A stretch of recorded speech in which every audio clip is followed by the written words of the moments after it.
Al-Quran berbicara tentang manusia ini bahwa manusia ini yang dimuliakan oleh Allah sebagai khalifah itu justru menjadi titik sentral poros daripada risalah-risalah langit. Wahyu-wahyu yang Allah turunkan kepada seluruh nabi dan rasul itu adalah dalam rangka memandu dan memuliakan manusia agar dia bisa melaksanakan tugas dan fungsinya sebagai khalifah dan semuka bumi. Maka diperlukan panduan-panduan, diperlukan rambu-rambu. Dan itu hanya bisa diperoleh melalui wahyu Allah Subhanahu wa Ta'ala.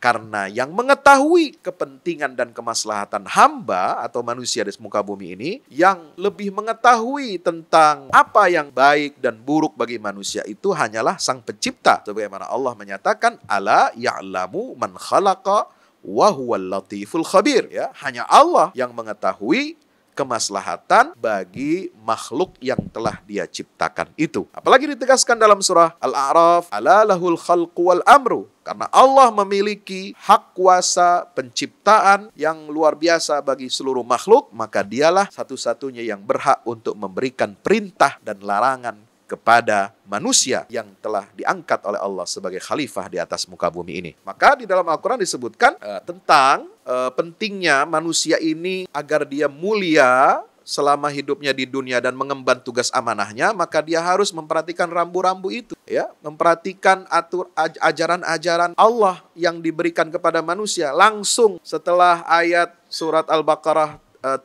tadi yang berbicara tentang rangkaian Adam dijadikan sebagai khalifah dan bagaimana iblis menolak untuk sujud, lalu kemudian diakhiri pada ayat 38 dengan petunjuk Allah yang mengatakan qul nahbitu minha jami'a fa imma ya'tiyannakum minni huda faman tabi'a hudaya fala khaufun 'alaihim wala hum yahzanun. Artinya apa? Allah memberikan petunjuk setelah ada drama kosmis atau drama kosmos atau istilahnya apa itu ya, yang menyebabkan Adam dan Hawa ini turun ke bumi, ya, sesuai untuk menjalankan takdirnya sebagai khalifah di atas muka bumi ini, maka Allah mengatakan Allah telah akan menurunkan petunjuk. Fa imma ya'tiyannakum minni huda. Dengan petunjuk itulah kita umat manusia ini sebagai khalifah tidak akan merasa takut dan tidak akan bersedih, ya, untuk menjalani dan memimpin kemakmuran bumi ini yang dilakukan oleh kita semua. Al-Quran menegaskan bahwa manusia ini dimuliakan oleh Allah, diangkat derajatnya lebih di atas makhluk-makhluk yang lainnya. Kami telah muliakan anak-anak Adam ini dan kami angkat mereka. Ya, kami angkat mereka di daratan dan di lautan. Lah, kami berikan rizki yang baik-baik dan kami muliakan, kami utamakan mereka, ya, di atas banyak makhluk yang lainnya. Yang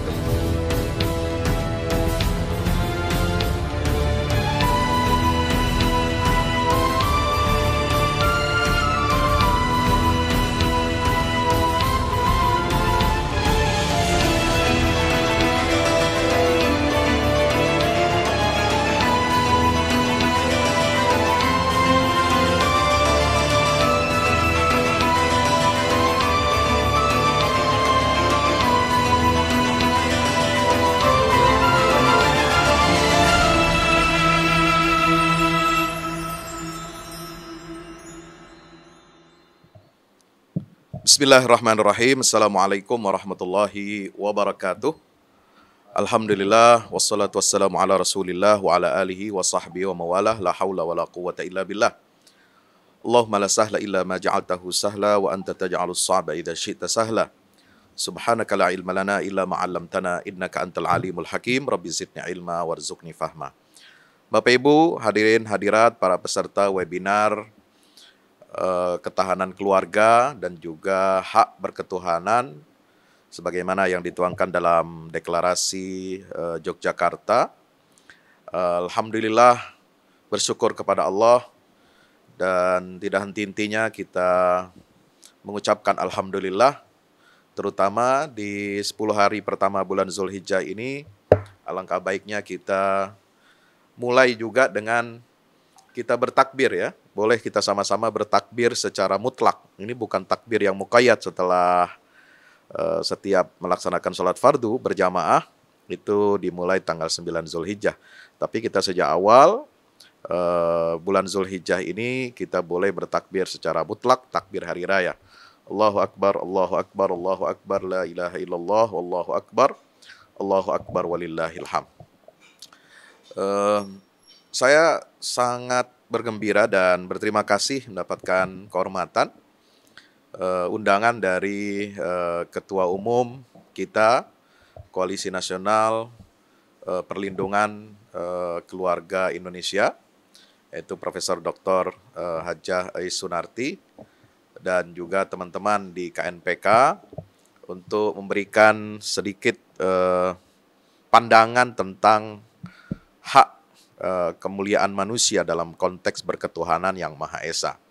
Sebagaimana yang sudah dideklarasikan pada tahun 2016 ya, di Yogyakarta, saya melihat ada prinsip-prinsip dasar dalam menjaga kemuliaan manusia untuk menegakkan peradaban yang tinggi dan mulia.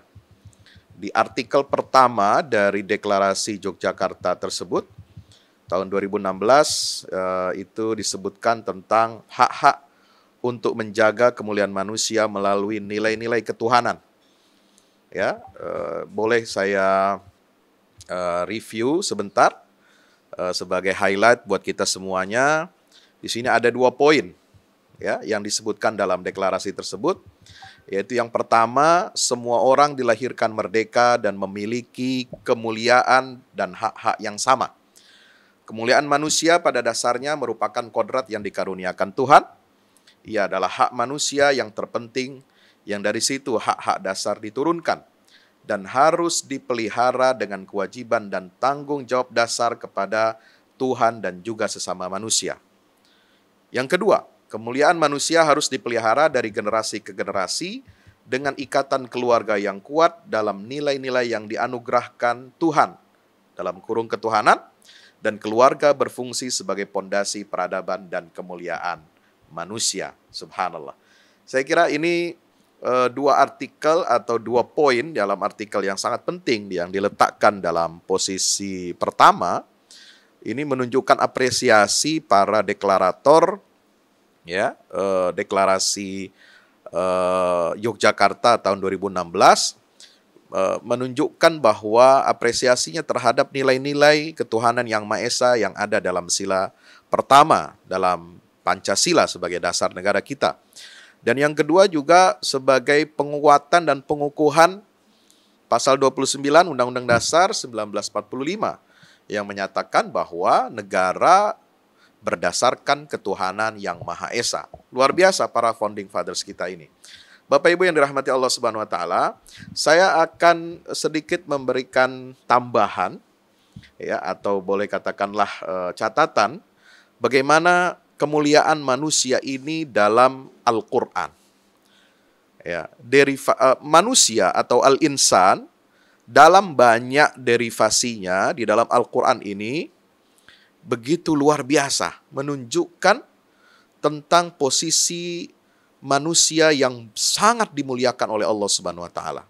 Kalau kita lihat Al-Qur'an, saya ingin membaginya dalam 8 topik. Secara singkat-singkat saja, masing-masing topik 1 menit saja. Ya, yang pertama adalah manusia didudukkan oleh Allah sebagaimana Al-Qur'an menyebutkan sebagai khalifah di atas muka bumi ini. Ini noktah yang paling mendasar tentang fungsi manusia hadir di atas muka bumi ini.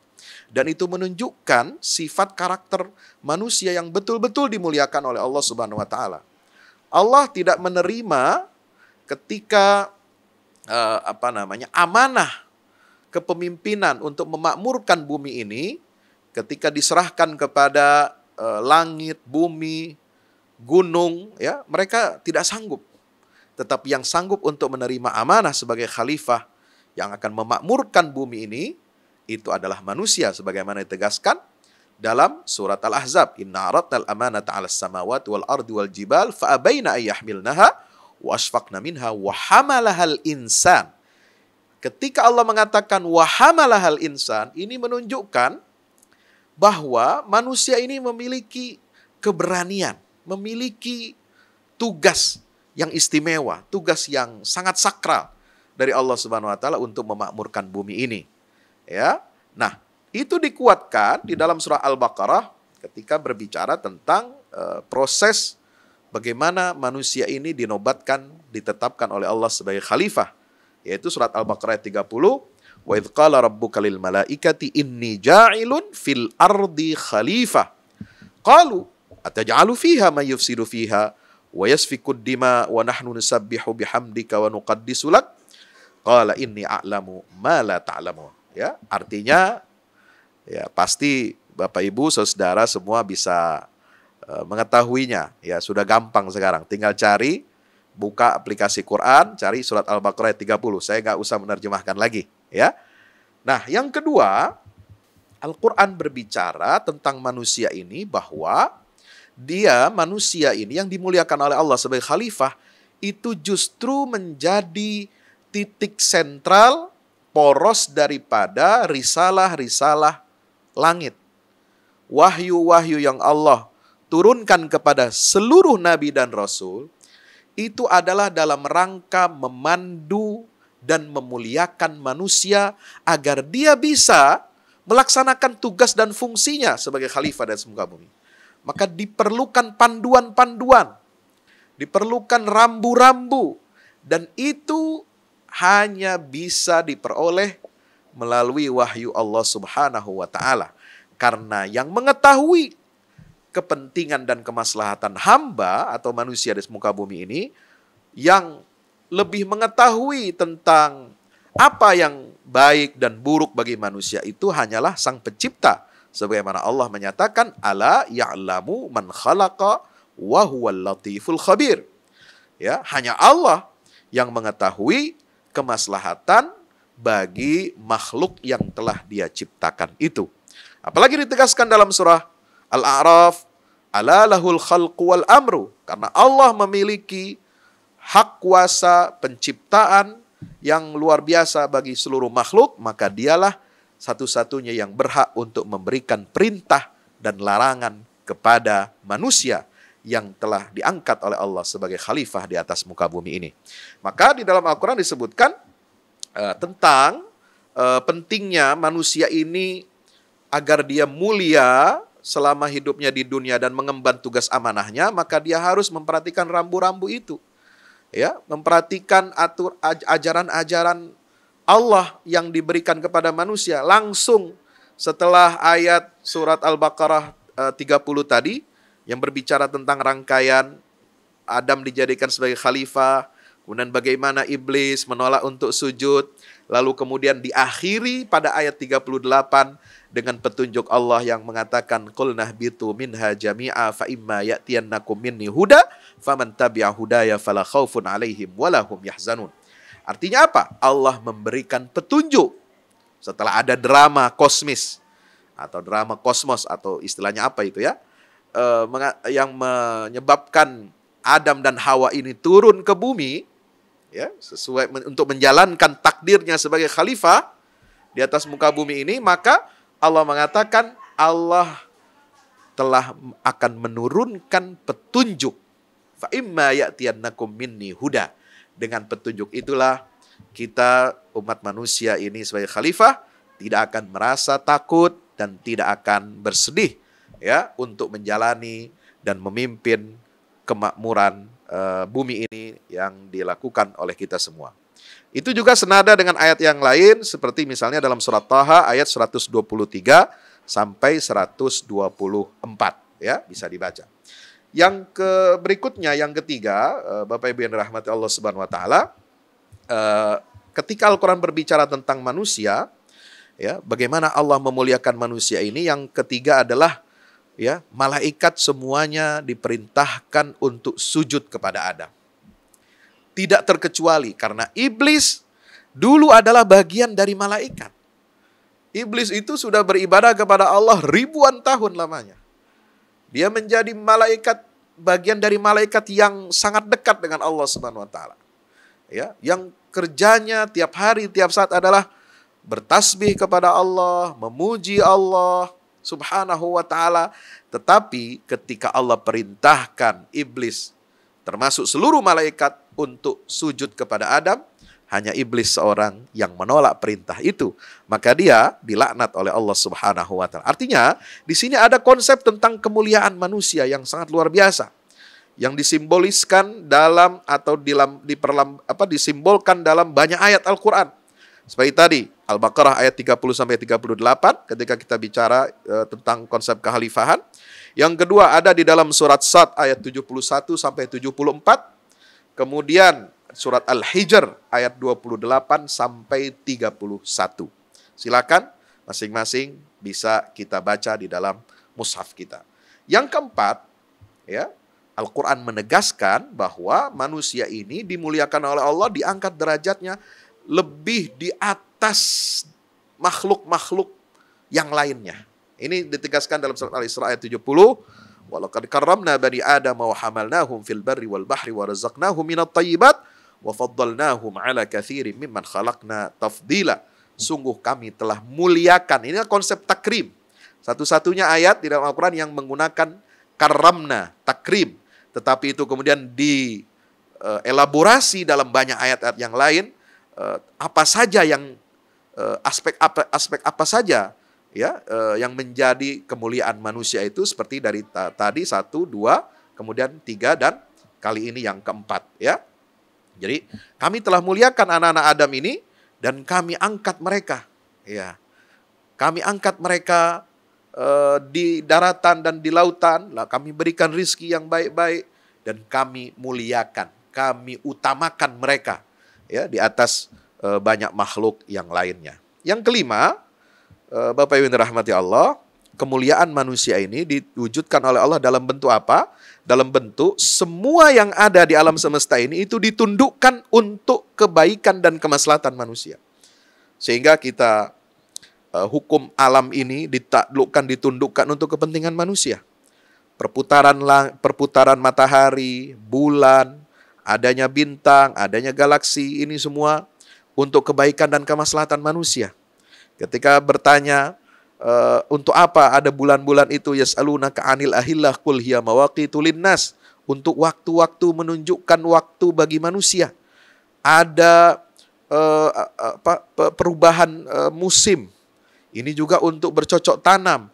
Ada musim hujan, ada musim kemarau, ada musim semi, ada musim gugur. Itu semua untuk kebaikan manusia. Perjalanan perputaran bulan selama 12 bulan dalam 1 tahun ini juga untuk kepentingan manusia. Bahkan bukan hanya itu, ya, ditegaskan ini semua banyak sekali dalam surat, misalnya surat Luqman ayat 20 tentang apa yang ada di langit dan di bumi ini semua ditundukkan untuk kepentingan manusia. Kemudian surat Yasin ayat 71 sampai 73, ya, di mana Allah Subhanahu wa taala menundukkan apa? Menundukkan hewan-hewan ternak, ya.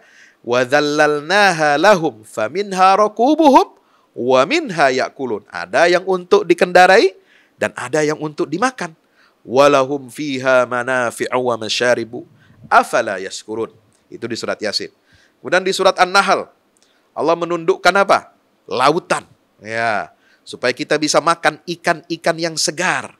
Kemudian kita bisa mendapatkan, menggali, mengeksplorasi apakah itu mutiara, ya, untuk perhiasan, atau minyak bumi, atau apa saja yang ada terkandung dalam lautan, ya. Itu semua ada di dalam surat An-Nahl ayat 14. Walladzi sakharal bahra litakulu minhu lahman tariya wa tastakhriju minhu hilyatan talbasunaha. Kemudian ada di surat Al-An'am, ya, ini Allah tundukkan apa? Tumbuh-tumbuhan, buah-buahan untuk manusia, ya. Mulai dari apa?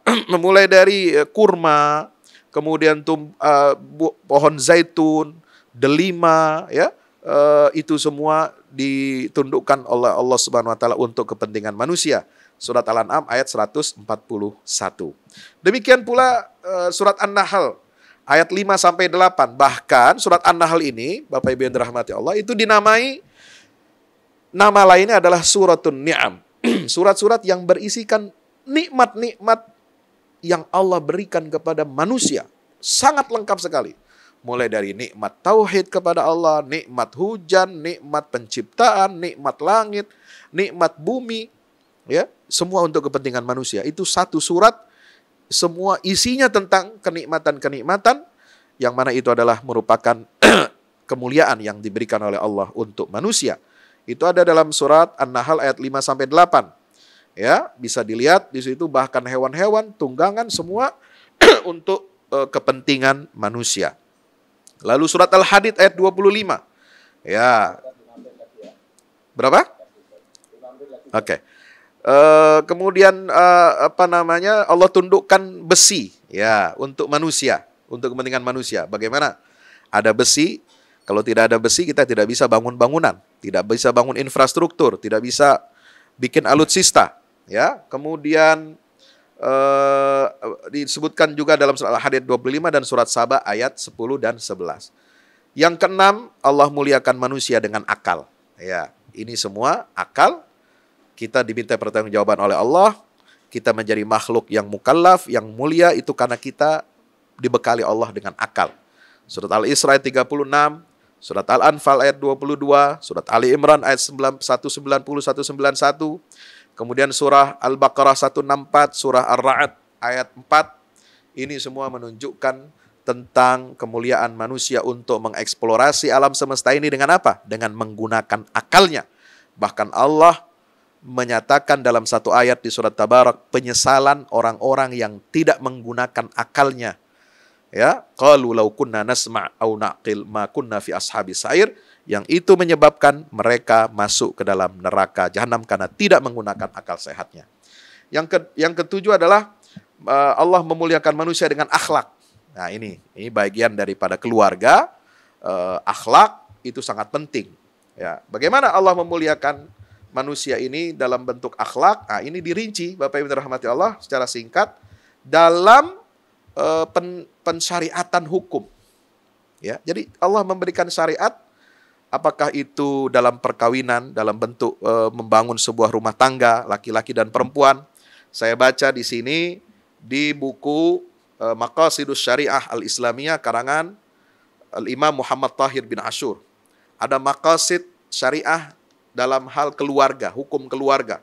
Sangat indah sekali, sangat bagus sekali. Tentang ikatan pernikahan, maqasidnya, dirinci ayat-ayatnya, ya, kemudian dielaborasi maqasidnya, kemudian ada ikatan nasab atau keturunan, kekerabatan, ikatan hubungan keluarga, perbesanan, ya. Kemudian bagaimana Allah memberikan hukuman, bahkan sampai cara mengembangkan harta itu dijaga, harta manusia, darah manusia dijaga dan dimuliakan oleh Allah Subhanahu wa taala, tidak boleh dilanggar oleh siapapun. Hak-hak anak, ya, kemudian dalam akad apakah itu jual beli, termasuk akad pernikahan. Nah, ini istimewanya Islam ini, dalam pernikahan itu akadnya tidak sama dengan akad jual beli. Ya, kenapa kalau dikatakan pernikahan itu adalah akad, ya, padahal dia tidak murni tentang muamalat. Nah, di sini ada aspek akidah. Maka Islam menjaga kemuliaan manusia, reproduksi manusia, itu Islam haramkan perkawinan sesama jenis.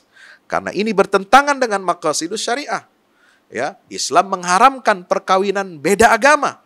Karena memang pernikahan itu di dalam agama Islam adalah dalam rangka untuk mentamkin dan mewujudkan, merealisasikan tujuan-tujuan beragama di dalam Islam.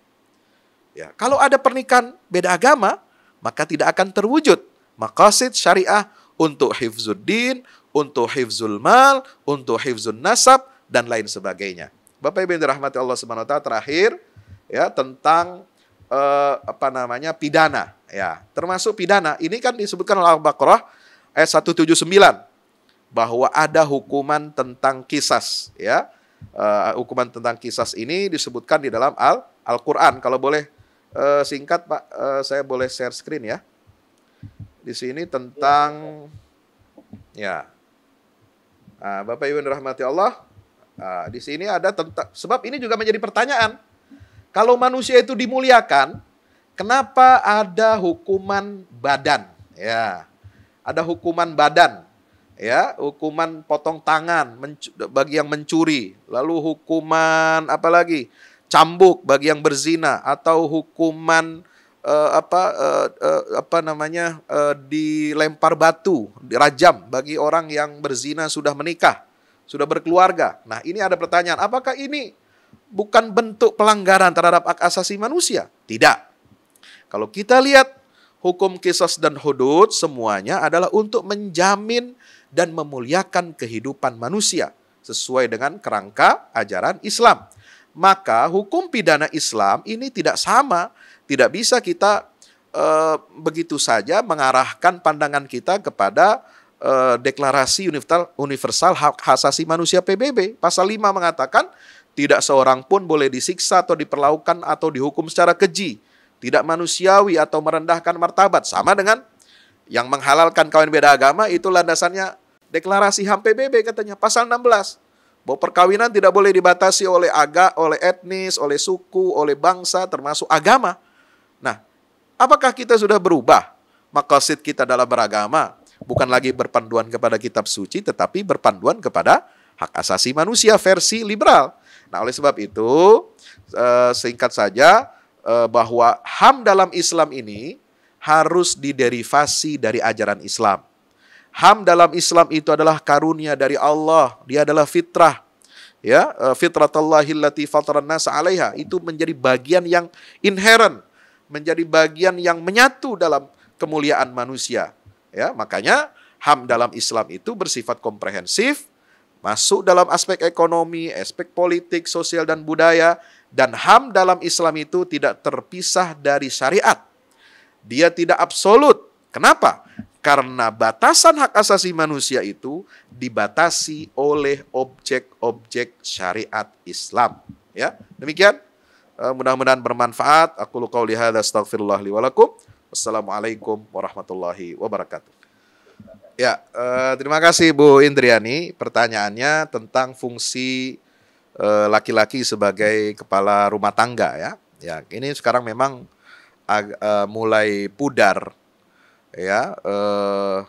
Seringkali terjadi permasalahan-permasalahan di dalam rumah tangga karena yang paling pendasar, paling utama adalah kurangnya ilmu. Ya, ilmu tentang adab.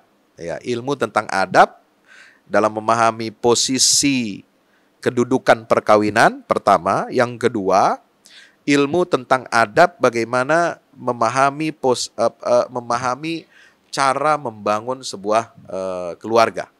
Ya. Nah, dari sinilah nanti akan timbul permasalahan-permasalahan yang sangat banyak sekali bercabang-cabang. Ya, memahami tentang kedudukan laki-laki sebagai qawwam, sebagai pelindung, sebagai pengayom, sebagai pemimpin dalam rumah tangga, itu sangat memerlukan ilmu yang mendalam, pemahaman yang utuh tentang ini semua. Kemudian peran ibu di dalam rumah tangga. Jadi sekali lagi memang sangat dianjurkan ya sebelum kita untuk membangun sebuah pernikahan atau sebuah keluarga itu diperlukan ilmu tentang keluarga itu sendiri. Maka sangat bagus kalau KNPK itu menginisiasi misalnya ada prodi tentang di perkuliahan itu prodi tentang keluarga. Ya, jadi untuk memahami tugas-tugas kewajiban. Sebenarnya ada dalam Islam itu sudah dirinci hak-hak istri dan suami, kewajiban istri dan suami, kemudian hak-hak bersama, kewajiban bersama istri dan suami itu sudah ada dalam bab fikih. Nah, cuma ini kurang disosialisasikan, ya, sehingga perlu adanya ilmu ketahanan keluarga ini sebagai menjadi bagian yang harus dikuasai atau harus dipahami oleh para suami dan juga para istri. Ya, terima kasih Bu Mahfuzoh tentang LGBT. Saya kira kita harus memiliki ketahanan keluarga yang pertama sebagai basis ya untuk menanggulangi masalah ini. Pertama, lindungi dulu diri kita dan keluarga kita. Itu yang paling penting. Ya, sebagaimana perintah Al-Qur'an surat At-Tahrim, ya ayyuhalladzina amanu qu anfusakum wa ahlikum nara. Yang kedua, kita mendorong peran serta masyarakat, keterlibatan masyarakat, tokoh-tokoh agama, ya, kemudian ormas-ormas Islam untuk ikut juga membentengi ya masyarakat kita dari sekte, ya, sekte LGBT. Mohon maaf, saya lebih suka menyebutnya ini sekte, terutama bagi yang menghalalkan, bagi yang merestui, bagi yang mempromosikan, mempropagandakan, ya, bagi yang memperjuangkan perlindungan atas nama hak asasi manusia. Kalau orangnya, saya kira perlu orang yang mengidap ini perlu kita dekati, perlu dirangkul oleh para ahli, para pakar, ya, diberikan konseling, diberikan pendekatan khusus agar mereka bisa kembali kepada fitrahnya. Jadi mereka ini bukan, saya tidak menyebutnya sebagai sekte LGBT, tapi mereka ini adalah korban. Ya, dan ini korban ini harus direhabilitasi, harus dipulihkan. Nah, yang berbahaya ini adalah sektenya. Sekte sama dengan aliran sesat. Ini yang disebut dalam Al-Quran itu istilahnya a'immatul kufr. Ya, pemimpin-pemimpin, pemuka-pemuka, tokoh-tokoh, lembaga-lembaga yang mempropagandakan tentang benarnya praktek yang menyimpang ini. Artinya itu adalah hak asasi, ini adalah kebebasan, ini adalah hak seseorang yang tidak boleh dilanggar. Ya, agama, negara, keluarga tidak boleh ikut campur. Itu kan propaganda mereka. Nah, ini yang sangat berbahaya. Saya kira untuk melawan sekte LGBT ini perlu ada sebuah treatment yang khusus, ya, terutama dari segi media, ya. Bagaimana kita lembaga-lembaga yang concern untuk bergerak dalam bidang ketahanan keluarga, kemudian fakultas-fakultas seperti syariah, fakultas psikologi, ya, kemudian ilmu sosial, humaniora, ini juga ikut memberikan andil, memberikan kontribusi, membuat tulisan-tulisan ataupun penyadaran, ya, edukasi-edukasi yang mencerahkan kepada masyarakat kita bahwa apa yang mereka lakukan ini adalah sebuah tindakan yang sesat dan menyesatkan. Dan ini membahayakan masa depan bangsa dan negara. Ini ancaman karena ini adalah ideologi yang bersifat transnasional, sekte LGBT ini, ya, yang hendak menghalalkan atau melegalkan perkawinan sesama jenis ini. Saya kira itu, Pak. Ya, ya. Jadi nilai-nilai Al-Quran itu harus tetap kita hidupkan meskipun tidak ada naungan institusi politik apapun namanya. Tidak perlu nunggu semua itu selesai dengan satu dianggap ini satu simpul penyelamat untuk seluruh masalah-masalah keumatan. Ya, kadang-kadang kita ini terlalu mensakralkan sesuatu tetapi tidak melakukan apa-apa sampai nunggu datangnya Imam Mahdi lah, nunggu datangnya khilafah lah dan sebagainya. Kita harus bergerak tanpa harus menunggu itu semua, ya, sebab keselamatan dari Allah itu atau kemenangan diberikan kepada orang-orang yang mau berusaha, yang mau mengubah nasibnya. Innallaha la yughayyiru ma biqaumin hatta yughayyiru ma bi anfusihim, begitu. Tetapi memang dari segi advokasi hukum dan politik ini sangat penting. Makanya kita perlu mengedukasi para calon-calon anggota dewan, ya, baik itu di daerah maupun di pusat, untuk mereka mengerti tentang masalah-masalah perang pemikiran seperti ini. Ya, dan juga kita harus mengkader calon-calon pemimpin yang ada di eksekutif juga termasuk yudikatif. Jangan sampai hakim-hakim kita ngawur mengeluarkan keputusan sesat, ya, dan menyesatkan seperti yang kemarin dilakukan oleh, mohon maaf, Pengadilan Negeri Surabaya tentang kawin beda agama. Begitu. Ya. Legalisasi, makanya saya katakan kita ini sekarang perang bukan hanya secara akademik, bukan hanya perang secara ilmiah. Sekarang ini pertarungan antara Islamic worldview dengan worldview sekuler liberal itu sudah masuk ke dalam ranah hukum dan perundang-undangan.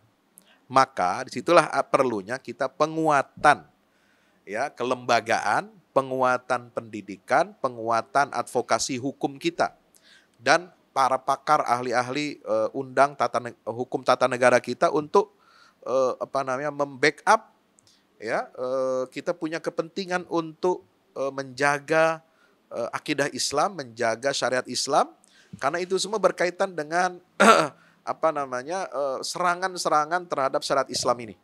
Jadi saya kira perlu terus-menerus kita upayakan bekerjasama dengan stakeholder yang ada, apakah itu ormas Islam, apakah itu jaringan perguruan tinggi Islam, ya, kemudian jaringan lembaga-lembaga think tank, pemikiran Islam. Saya kira semua harus bersinergi untuk menghadapi upaya terstruktur, masif, ya, untuk legalisasi LGBT ini. Wallahu a'lam.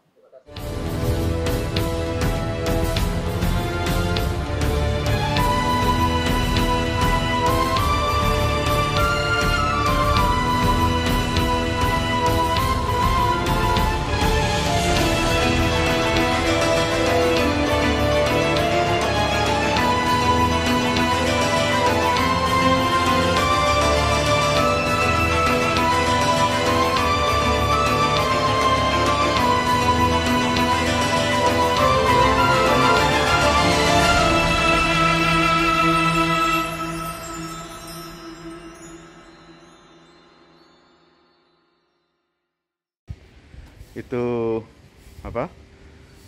tangga buat ke bawah. Yang ini di atas buat toren 2 biji. Ini semua udah dikeliling tembok. Ya, ini untuk lantai paling atas buat futsal, buat jemuran, buat tanaman hidroponik juga ntar insya Allah. Ya, terus support ya teman-teman. Alhamdulillah terus selesai pengecorannya semuanya. Ya, ini progres kita terbaru, dan jadi buat olahraga, buat utilities, ya, multiguna. Nah, kita turun sini semua. Ini lantai 3. Ini untuk asrama, ya, untuk kamar-kamar, dan nah, di situ musola. Nanti di situ musola, ya. Ini kamar-kamar dan musola buat santri-santri tahfiz kita, insya Allah.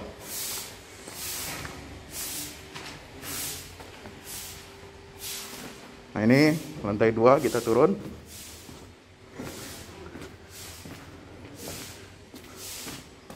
Ini untuk kelas-kelas, ya. Kelas-kelas tahfidz, kelas-kelas tadabbur, insya Allah mau udah jadi. Alhamdulillah, ke dukungan antum semua. Nah, tinggal ke bawah. Di sini buat aula semua di sini, ya. Mohon doanya terus, mudah-mudahan berkah, mudah-mudahan cepat jadi finishing. Kira-kira finishingnya ini butuh 1,5 M lagi, ya. Mudah-mudahan. Al-Fatihah. Al-Fahmu Institute mempersembahkan serangkaian buku karya Ustadz Fahmi Salim LCMA. Buku pesan-pesan tauhid untuk negeri di masa pandemi. Buku mutiara ilmu-ilmu Al-Quran. Ada diskon 20% untuk buku tafsir sesat 58 esai kritis wacana Islam di Indonesia dan buku kritik terhadap studi Al-Quran kaum liberal. Anda dapat memesannya melalui layanan WhatsApp di nomor 0877 063 7192 dengan format pemesanan ketik nama, alamat lengkap, nomor handphone, dan jumlah buku yang diorder. Ongkos kirim di luar harga buku dan menyesuaikan wilayah dengan paket standar. Lampirkan juga bukti transfer Anda ke rekening BNI Syariah di 0631 748573. Tunggu apa lagi? Pesan sekarang.